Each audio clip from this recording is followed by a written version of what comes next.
Welcome to the 3G Podcast, a series on girls who are chasing their goals and reaching new heights in their respective worlds. I'm co-host and two-time USA Olympian Nicole Ahsinger. I'm your other co-host and owner and designer of Cam Swim, Cameron Norfleet. And we're girls going for gold. Well, welcome everyone. This is Girls Going for Gold. I'm Cameron Norfleet, owner and designer of Cam Swim and one of your co-hosts. This is a new podcast that we are starting and we're really excited, and I can't wait to introduce you to our other co-host, which is Nicole. Hey guys, I'm Nicole Ahsinger. I'm a two-time Olympian in trampoline gymnastics, and I'm your other co-host. So I'm sure you're wondering how this all came about, how we know each other. So really, we met each other in college. We were both Tri-Deltas at UL in Lafayette, and we played flag football together. So we met then, and then we just kind of stayed connected through social media. I actually reached out to Nicole after this past Olympics, or right before it, wishing her good luck and hoping that she was, feeling good and everything. And she's just always been super supportive of Cam Swim. So it was just like one of those things. We kind of stayed connected, and fiance Matt was like, you've always kind of wanted to do podcasts and everything, and I think it'd be really cool if you hooked up with Nicole and y'all started something. So this is kind of how it came about. So here we are, I think a month in now, and we're recording our second podcast, and I'm super excited to share to all y'all what Girls Going for Gold is all about. Yeah, so basically, I guess we can talk about our whys and what we really wanted to get out of this. For me, I've always just had big dreams. I've always been known as a dreamer and thinking way outside the box. And probably as growing up, I remember people thinking, looking at me when I would tell them stuff, they thought I was crazy. But I just always had a dreamer mindset, and I feel like a lot of people do, and then they sometimes just let it kind of die out. And so I think this Girls Going for Gold is and no matter what area of life, just being inspired to just go after your dreams and really pushing and trying to see what you can make happen, because you can, and you don't have to just settle for something you truly feel passionate about. That's what's going to make you feel alive and feel fulfilled. And so really, this podcast gives one girl the courage to go after her dream and just try it, because I promise you, trying is better than just never going for it ever. If it helps one person believe in themselves, then that is worth it for me, and that's why I wanted to do this. Yeah, and this podcast is such a good outlet for any woman, young, old, whoever it is, just to get inspiration for your dreams and where you want to go in life. No matter how old you are, as long as you dream about something and you believe that you can do it, then that's all that matters. Or hearing that voice to tell you keep going, keep pushing, and don't give up when things get hard. Because the number one thing, if you ever listen to anybody who's a motivational speaker or someone who's made it big, they always say it's perseverance and just pushing through really the suck. And it makes sense that can happen, and the suck is gonna suck, but if you just keep going, it's gonna be really great, and you're gonna feel so fulfilled, and you don't even know what the opportunities that will open up to you, and it's exciting, and I think that's what we want to encourage you to go for, is keep dreaming for that. So Nicole, an Olympic trampolinist, where did that come from? How did that even come about?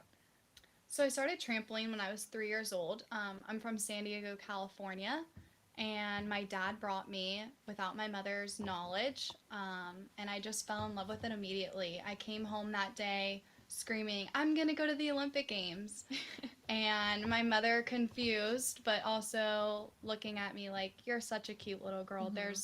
There's no way. It's a one in a million chance to go to the Olympic Games." And I was 3 years old. I didn't know what I was talking about.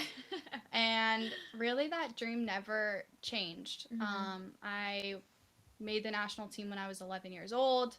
And then I went and I made the Youth Olympic Games in 2014 when I was 16 years old. Crazy. And then I decided to take the move and move to Lafayette, Louisiana, where there's this really amazing coach. And he told me that if I wanted to go to the Olympic Games, he was the one that was going to get me there. And so in 2016, I ended up qualifying to my first Olympic Games in Rio, where I placed 15th. And I was only 18 years old. The average age was 35. So I was just such a little girl at the Olympic Games, and I was just super excited, but I knew that I wanted to go to the Tokyo Olympic Games.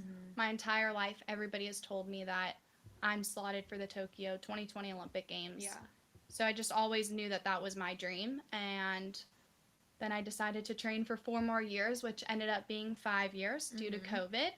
And I made the Tokyo 2021 Olympic Games, where I competed, and I am now the second American to ever final at an Olympic Games, placing 6th. That is crazy. That's awesome. So, I mean, it's just like my entire life I've been dreaming about going to the Olympic Games. And that's why, like, this podcast is so important to me, just because I believe in so many different things, and everybody has a dream, and as long as you can go and accomplish that, or at least try to accomplish it, there are so many things that you just don't even know what to expect, and no matter what life throws at you, it's just really cool to be here and see everything end up going the way that I hoped it would be. Yeah, for sure. Like long term, I know now your eyes are set on Paris, which is awesome, and I totally want to try to go. But that would be so cool. But after that, like how many more? So you said the average age is 35, which I don't think anybody really realizes. But like, so how long like is your career length? And then like long term, what do you plan on doing after this, like with the trampoline? Yes, my next goal is to go to the Paris Olympic Games in 2024, and it happens to only be 3 years from now. Since COVID happened, it cut the cycle by 1 year, which is great. And my goal is to get a medal at the next Olympic Games. Yeah. I went up 9 places from the first Olympic Games to my second. So why not 3 more places? I could definitely do it. But my true goal is to go and be a broadcaster, a sports commentator for either NBC Olympics or ESPN. No matter what it is, I kind of want to stay away from coaching and not being fully into trampoline gymnastics anymore. Just to see what else I can do. Yeah, like the other side of things. Yeah, that's really cool. Yeah. Yeah. I know. Matt told me, he was like, we're going to go. And we're going to go see Nicole win gold. And I was like, yes. Yeah, my parents were really upset that they couldn't go to the second one. Yeah, I bet. Oh, man, that would have been so hard to, like, stay away and, like, not be able to be there. Well, hopefully all this COVID craziness definitely is going by then, and Paris will be normal. That's awesome. I hope so. Yeah, that's awesome. That's really cool. So, Cameron, can you tell me why you started Cam Swim and how that all was brought up? Yeah, I've always really it's weird, but like I've just always really liked bathing suits. Like I used to ask them for Christmas, for my birthday. I remember one time like my sister was like, "What do you want for your birthday?" And I was like, "A bathing suit." She's like, "No." She's like, "I'm boycotting you. I'm not buying you another bathing suit." She's like, "The amount you have is absurd." She's like, "I'm not." And so I just always liked bathing suits, and I think it's just because you're always just like in a outside and in an active setting and just enjoying the people around you and just feeling alive, just being under the sun. And so, that's where like you're kind of like in your happy place. Everybody's happy at the beach or on the boat or like in the water, so it's like it's just you're always feeling good when you're like out and about in a bathing suit. But I also know like as women, like you're super vulnerable in a bathing suit, and so it matters how it fits you. It matters like how it fits your body and how you feel in it. And so I even know like there was times where like I'll put a bathing suit on and like not feel great and you don't want to go out. And so I want bathing suits to like not stop you from like going out with your family and your friends and enjoying life and not feeling uncomfortable. I used to like wake up in the middle of the night and just like sketch all these designs, and I remember I told myself like if I never go for this and never try this, then I'm gonna regret it. I want to try to make my own swimwear company. I remember being in class one day in college, and we had this man come and talk to us. He was an entrepreneur, and asked us if anybody wanted to start their own company, and I raised my hand and I was like, me. And he asked me what I wanted to do, and I said bathing suits, which obviously probably isn't like your most common, especially being like South Louisiana. I don't live at the beach. I don't live in LA. I just always told myself that if I don't ever do this, then we're going to you're going to regret it. I started asking around just like, how do I even begin to do this? So I found like a manufacturer in Indonesia. I worked with a girl who like helped design all my tech packs for me. So basically I just was like, show her what I wanted the designs to look like. She helped me. I picked out fabrics from Italy. I had no idea what I was doing. Oh my goodness. I was like 24, just trying to figure it out. I had just graduated college and started trying to just like ask all the questions, and I learned a lot, made a bunch of mistakes just because like I didn't know what I was doing. And I just went for it. It's been a crazy, kind of roller coaster of like I thought I was gonna stop and not do it anymore, but then Matt and I were together, and he was like, we've always said we wanted to do our own thing and try something new, and so he's like, why have you not thought of Cam Swim? And I was like, I would love to bring Cam Swim back up. And so he's like, okay, well then let me help you. Let's do this together, So we're back up and running and, not stopping, and that's Cam Swim. So yeah. And I can attest, that is the comfiest bathing suit I have ever put on my body. 10 out of 10 recommend. It's soft. It feels like the seamless. Yeah. It's incredible. Awesome. That makes my heart so happy because that's exactly what I wanted to create. So I accomplished it. That was great. But yeah. And then where do you see yourself 5 years, 10 years with Cam Swim? What do you want to do with that? Fun fact, Cam Swim, when I was thinking of like names of what I wanted the brand to be, I went with Cam, which obviously my name is Cameron, but I went with Cam because it was unisex. So it didn't like make it super girly, where I could, eventually do like men's suits as well. But I always kind of envisioned Cam Swim to follow like through the life of like my life, and my journey, and grow with me. And hopefully like when people become, more aware of the brand and attached to it, like it'll grow with their lives as well. So like, if you're a girl from like college to 30 right now, like the styles should fit you and you should feel comfortable in them. And then I hope that like when I start having babies, like I can have like little mommy and me and daddy and me outfits and like, kind of that. So like I always just kind of hope that like it would progressively just grow with me in my life and follow along. And Cam Swim was a name that I knew I could make boys and girls and it not be too girly. So I hope that Cam Swim has a long, long life and that I can grow her into, making baby bathing suits and all the cute stuff like that, and make it a one-stop shop for your family. Like if you're shopping for, your bathing suit, but then like cute bathing suit for your kids or for your husband or for your fiance or whoever, like I want it to be for like a one-stop shop for like your family oriented, just good, solid quality bathing suit that makes you feel super comfortable, and it's a, trusted brand. So yeah, I love that. And how did you decide, because you named your bathing suits after your friends? Right. Yeah, well actually when I first started Cam Swim, I originally thought I was going to name them after friends, but then I had like a change of heart and I went after I named them after sharks because I do like sharks and I have like an obsession over them. But I just found like it wasn't like super authentic and it really didn't like hold much, just didn't mean anything, And so when me and Matt were reevaluating everything, he was like, what are these shark names? I was like, yeah, I don't know.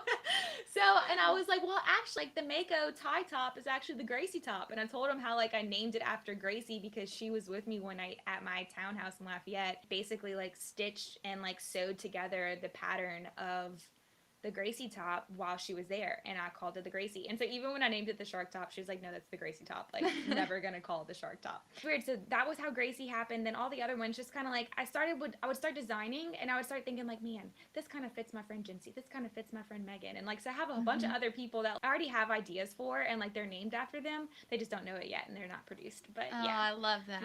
Yeah, so I think we both have crazy dreams, and if we listen to people and like, what are you doing, we wouldn't have really gone for it or like stayed true. I'm sure you can even attest to like it's hard, and even when like it gets tough, like you have to believe in yourself or like you're not gonna make it. And I think that's something that you have to like really work on, changing your mindset and like keeping that positive attitude when things get hard, because if not, like you're gonna stop, and that's not what you should do, because you don't even know what you can accomplish if you just keep going. What if like the next day is like the day you make it, or like so really like encourage people to just believe in themselves and go for it and really try to see what they can accomplish, because I think at the end of the day you'd surprise yourself, really. Yeah, one of the biggest things that I like kind of live by is don't quit on a bad day. You want to quit on when you're at the highest of the highs, when you can stop because you want to stop, not just because it's hard for you. Right. you're taking the easy way out of just like Right. calling it quits. Really evaluate whenever it's a good day and like, do you want to quit this? Then no. So like keep going even on the hard days. Keep going. Exactly. You know, I like that. I've actually never thought about it like that. Look at that, Nicole. You're inspiring me. Just one person. Yeah, there you go. We're already fulfilled after the first episode. One of the things for the podcast that we do want to always just end on a good note, even when we have our guests and everything, is just like talk about our little life mantras and like our life mottos of like what we hope and hold on to. So I'll let you go first, Nicole. You can share yours. So my little quote that I kind of live by is, she believed she could, so she did. And yes, that speaks so much volume to myself. But I mean, it can speak to anybody that's shooting for their dreams. And throughout my entire life, people have told me, like, there's no way that you're going to go to the Olympics. You're too young. You're not skinny enough. And it's just like all the little things that everybody was kind of putting me down. I just like never listened to them. I think that's how I've gotten so far in my gymnastics career, is that I never listened to them. I just continued to believe in myself. Yeah. Because honestly, like, same thing. Like, I've had people like, okay, so what makes your bathing suits different? And it's like, okay, well, if everybody thought like that, then a lot of people would have stopped. And they didn't. And then look where they're at now. So, yeah, like, I get it. Like, it's going to be hard and you're going to have to put in the work. But, like, if I just listen to that, then, okay, well, you know. Then you wouldn't get anywhere. Yeah, exactly. So it's like all the naysayers and the questions. It's fine, but just believe in yourself and just keep going and just focus on you and what makes you happy. And I think that's one of the things is like my little like life motto is have courage and be kind. Like have the courage to keep pushing and also just treat people with kindness and be, you know, give yourself grace that things aren't always going to be perfect and things are going to be hard and you're going to mess up and you're going to struggle. And one of the things I've like started saying too is like, you know, it's not failure, it's falling. You fall, you get back up, you keep going.